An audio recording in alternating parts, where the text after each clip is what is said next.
When Jesus came down with the 12 and stood on a stretch of level ground with a great crowd of his disciples and a large number of people from all Judea and Jerusalem and the coastal regions of Tyre and Sidon. And raising his eyes towards his disciples, he said, "Blessed are you who are poor, for the kingdom of God is yours. Blessed are you who are now hungry, for you will be satisfied. Blessed are you who are now weeping, for you will laugh.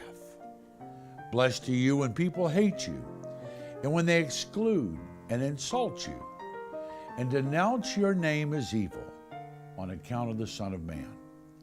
Rejoice and leap for joy on that day. Behold, your reward will be great in heaven. For their ancestors treated the prophets in the same way.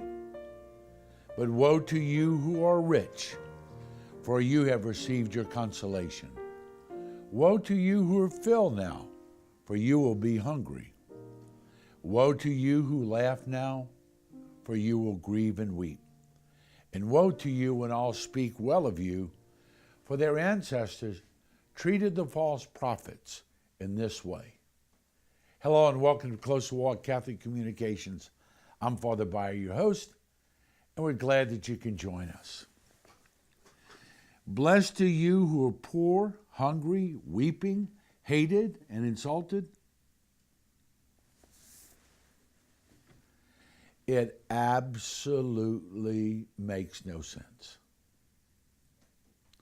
Unless you put it in a context of something other than what we see, what we touch, what we feel, what we hear. The greatest context that I know of is the very first time that I met Mother Teresa was in 1981. Pope John Paul II had called for a worldwide call to holiness. And it was a priest retreat in the Vatican. And there were 6,000 priests from around the world. And as we sat in the Aula Nervi, and that's where the talks were, this very small, little, wrinkled Albanian nun who lived in India came and stood before us, and she said, "My name is Mother Teresa of Calcutta, and I enjoy the freedom of poverty." We got programs to that in our country. Then she went on to say, "It's not that I own nothing, but nothing owns me." And when you take the Beatitudes and you put it in Mother Teresa's perspective, it's not that I own nothing, but nothing owns me. She gets it. She understands. We're just passing through, people. And the one who dies with all the marbles is not necessarily the one who's the happiest. It's not what we have. It's what has us. And you know, more and more we see that the things of this world have become a lot more important to some than the people of this world. This was a couple of years ago in our local community. We had 3 really brutal home invasions and murders. I mean, it was awful. The startling thing was there was no sign of forced entry. So obviously, the killer knew and was trusted by these 3 married couples. And in all 3 cases, it turned out to be their own children. And two of the three were only children, only child. The reason why they killed their parents is one had gotten a really, really bad drug habit. He had stolen everything he could steal from his parents, and now he needed to inherit the house, the insurance money, everything that went on to continue his drug habit. Another had gotten very, very involved in gambling and had huge debts and stood to inherit everything.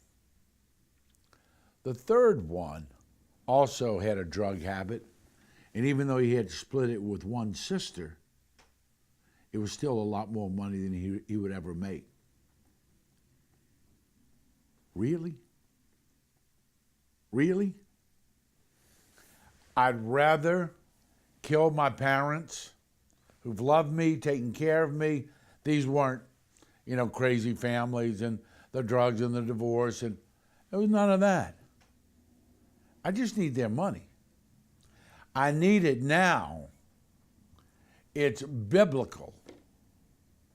It's biblical with the prodigal son.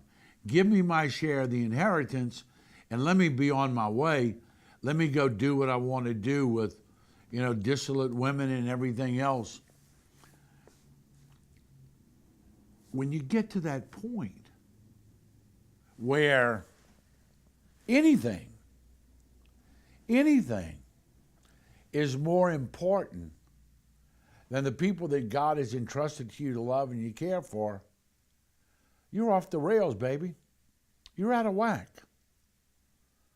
When you get to that point that you're having an affair, and that's so much better than what you have at home, of course it is. You meet them at work every day, and they look good and they smell good. You never had to deal with them in real life situations. You never had to deal with them with poopy babies, and you never had to deal with them with kids throwing up on them. But you're going to walk out because what you have in the office at lunchtime is so much better than your wife, your husband, your 3 or 4 children that you brought into the world. And I'm unfulfilled at home. And so this has become more important. This gospel's for you. This gospel's for you, where your own selfishness, your own greed, your own ability to value things more than people is your condemnation. And we see it all the time. We see it all the time. I was so busy making a living, I missed my children growing up. And now all the money I work for goes towards their psychiatrist or their rehab because they've grown up with absent parents. Oh, they had a lot of stuff. They had cars, they had money, they had good clothes, they had all that stuff. They just didn't have parents. They didn't have someone who thought, you're the priority in my life. You're the reason why I do what I do. You're my reason for living. Creating a better life, a better world, a better situation, and teaching you how to deal with that. That's my purpose in life. It's a lot easier to make money than it is to invest in someone's situation. That's why we see such great generosity at holiday times. Wow, somebody came by and donated a $5,000 check for us to help the needy. That's wonderful. Thank you. But I want you to go into that home. I want you to see the children who are living without running water. I want you to experience what it's like to be 11 years old and living in a car on the run. I want you to see that. I want you to see it because the money's generous. Make no mistake about it. But that $5,000 does not impact your life, does not impact your heart, does not impact your reality. You know, there was a great episode of MASH where a guy who was a bomber in the Korean War, you know, that's what the show's about, you know, he goes and he drops off his load every day back at the base for 4 o'clock. His wife's living in Korea. They have dinner. Everything's great. He ends up in this MASH hospital, and there's a little Korean boy who's been injured in a bomb and probably not going to live. And he asked the doctor, he said, was that one of our bombs or one of their bombs? He said, it doesn't matter. He said, it does to me. He said, it doesn't to this 11-year-old kid who's been bombed. And that understanding, and a lot of us we choose to insulate ourselves. We don't want the dirtiness of society. We don't want the underbelly of society. We don't want to deal with those people who are living out of cars. We don't want to deal with the people who are mentally ill and walking down the street talking to themselves. We don't want to deal with the angry and the confused and the people who by many times their own volition have put themselves out on the streets. We don't want to deal with the fact that kids are trafficked and sold for sexual purposes. We don't want to deal with people who, because of their past, have become prostitutes because that's the only way they can make it. We don't want to deal with that. That's the other side of life. I want to live in my safe neighborhood, and I don't blame you. I don't want my kids to be in danger living in this neighborhood. I don't blame you. But to play like it doesn't happen and to make sure as long as I get my piece of the pie and I take care, nothing else matters. And that's what the Beatitudes challenges us on. It's not that I own nothing. Nothing owns me. And Mother Teresa put the Beatitudes in a great perspective when we have to deal with the fact that there's a world out there filled with hurt, filled with pain. We all got to do it our own way. No one can do everything. Everyone should be willing to do something. And the generosity of cash is absolutely wonderful. I don't make fun of that. I really don't. Thank you. Because those people who depend upon generosity to help those who are in need, you're very important to them. But please don't think that's all we're asked to do is write a check. It's not what we're asked to do. We're asked to roll up our sleeves. We're asked to enter into someone else's story. We're asked to realize what that pain is really like. We're asked to be part of the solution and not part of the problem. But we can kind of get into that individualist mentality that it really is all about me. And as long as I'm happy, that's all that matters. And oftentimes in our happiness, we leave behind people in our lives who we pledge to work for their happiness. The children of the divorce, the ex-spouse, the people that we just left behind because it wasn't convenient for me. That's very, very sad. But that's what we have. What owns you? You know, what's in your wallet? What's in your heart? It's a good question for all of us to ask. Stay with us. We'll be back in a moment. Hi, I'm Father Jeff Bae from Closer Walk Catholic Communications. Thank you for being here today, and a special thanks for the support that you give us. First of all, your prayerful support we so desperately need, and also your financial support. We are donor-driven, and that is what keeps us on the air today. As you well know, the truth is in great demand and in very short supply, and mainstream media is not going to bring you the truth of the Gospels of our Lord Jesus Christ because that's not socially acceptable and it's not politically correct. Certainly we all realize that when this life journey's over, we don't stand before the Supreme Court, we stand before the throne of God. Therefore, with great clarity and great charity, to pronounce the truth of the gospel is important. Your prayers, your financial support enables us to do that. So we thank you, and may God bring you closer in your walk with the Lord each day. God bless you. But woe to you who are rich, for you have received your consolation. Woe to you who are filled now, for you will be hungry. Woe to you who laugh now, for you will grieve and weep. And woe to you when all speak well of you, for their ancestors treated the false prophets in this way. Hello and welcome back to Close to Walk Catholic Communications. I'm Father Bayer, your host. I'm glad that you can join us. Many people look at the Beatitudes and think, oh my gosh, let me look at my checkbook. Am I going to heaven or not? Bah, thanks for playing.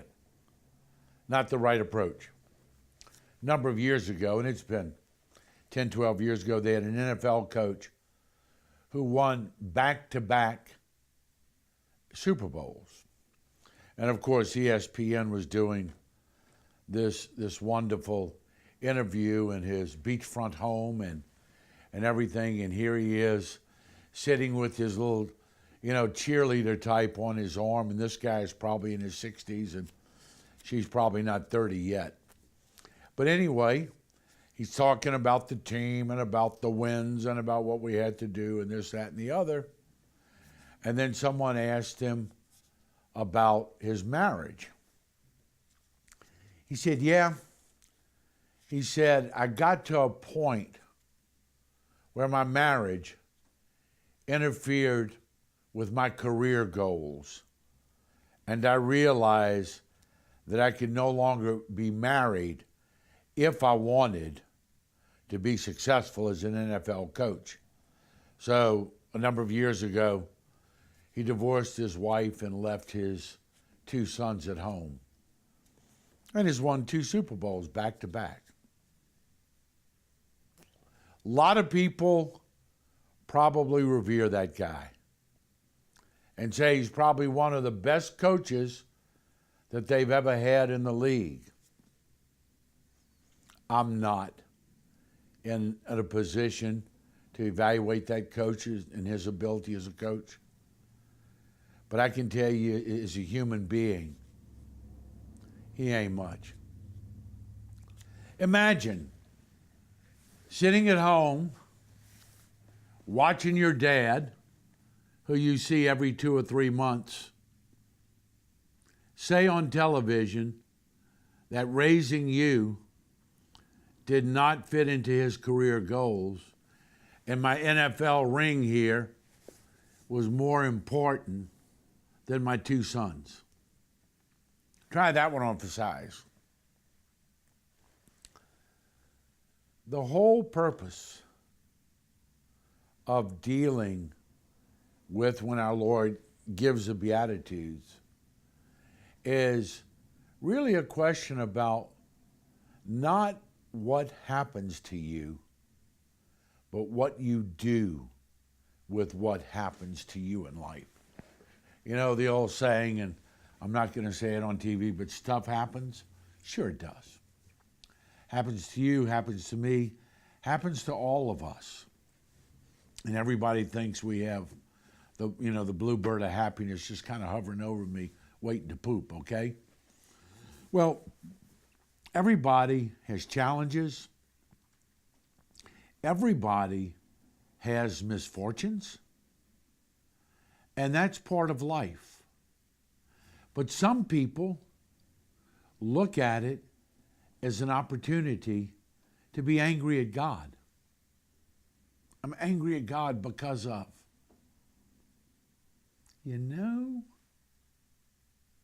Stuff happens. And when it happens, if we spend the rest of our life questioning God, and you need to explain to me why I lost my job, why my wife walked out on me, why my kids are on drugs, why I never got the break, why I was born into this type of family and didn't have all the other stuff that all the other kids had growing up. When you spend your whole life doing that, you may get older, but you won't get better. You'll just get bitter.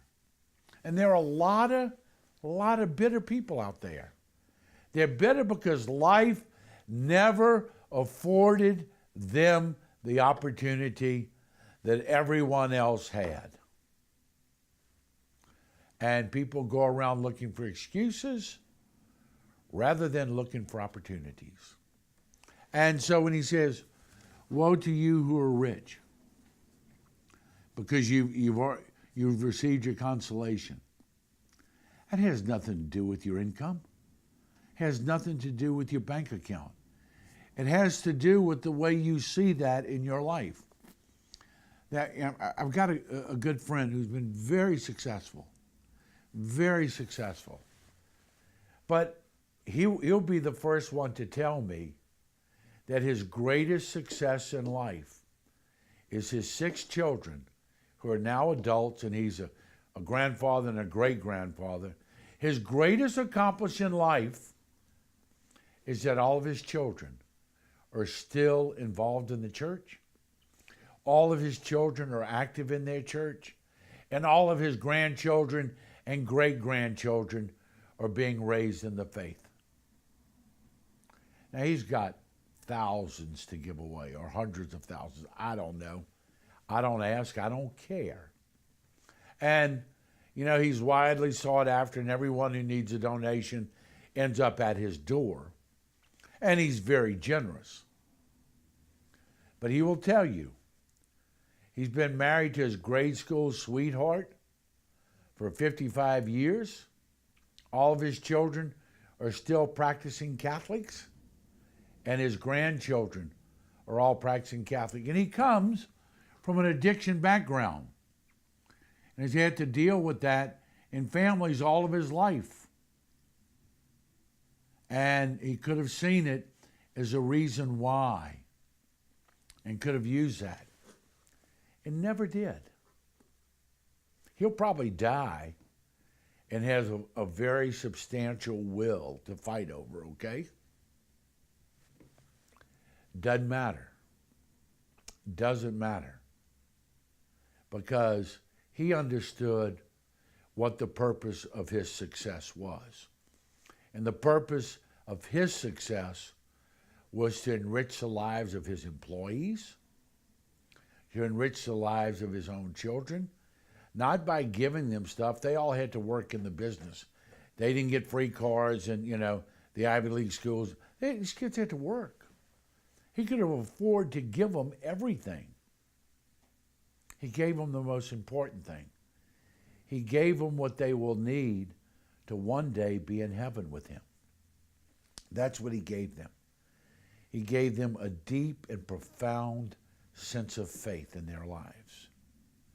And he's a great devotee of divine mercies, and he'll tell you with anything he's ever done, Jesus, I trust in you. That's what gets him through it. And he does it on a regular basis. He'll die with a lot of money, but he's understood why God has given him this opportunity to be successful, to enrich the lives and the faith of other people. And his faith is very much part of who he is and what he does and how he lives his life. This one is not directed towards him. Okay?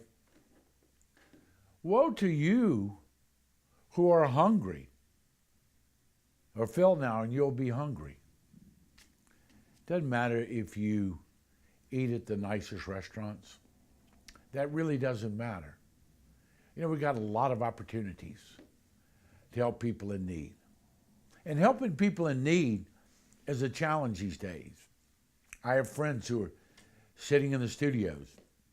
They work at a food bank. And sometimes it's really disheartening to see the abuse that goes on there. It goes on a regular basis.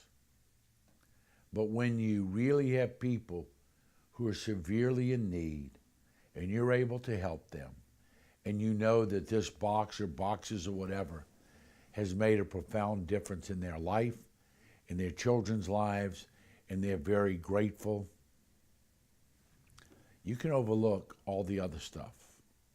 You know, we live in a situation where, you know, helping those in need, there are people who've made that an art form, how to beat the system. And we all know that. We all know that. That doesn't mean that we still don't bear the responsibility to take in our resources and helping people who don't have anything. And more often than not, the real genuine people who don't have anything, they're not showing up at these government giveaways. They're trying to struggle the best they can. And when we realize it, here again, we enter that story and we find a great opportunity to make a difference. And it's not so that anyone thinks we're so wonderful and we're so great. It's because we know God has given me the resources to help someone who's really in need. And thank God I became exposed to that. You don't get exposed to it writing a check. You get exposed to it by entering their story. And woe to you when all speak well of you, because they treated the false prophets in exactly the same way. I want people to speak well of me. I really do.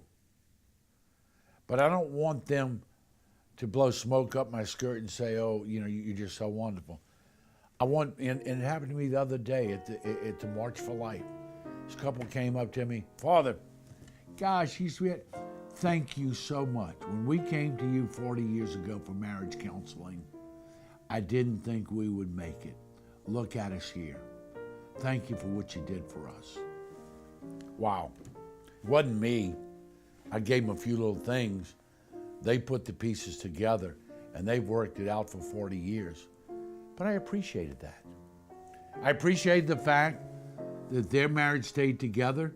I appreciated the fact that their 3 children didn't have to choose for holidays between mom and dad. I appreciated the fact that in some small way, I made that community a little bit better and a little bit stronger by keeping families together and helping people move on with what God has in store for them. We all have that opportunity. We all have that opportunity, and people will come and they'll dump their stuff on us. How oftentimes do we ask, what is it that God is asking of you? Rather than say, well, don't ask me, I don't know anything about that. Why don't you go see X, Y, and Z? You don't have to have the answer. You have to remind them that we're called to do God's will and not our own. And in doing that, we lead them where they need to be for the help that they need. The Beatitudes. It takes a real attitude to understand what's going on. Hopefully we'll realize it's not a punishment, it's an openness to what God has in store for us.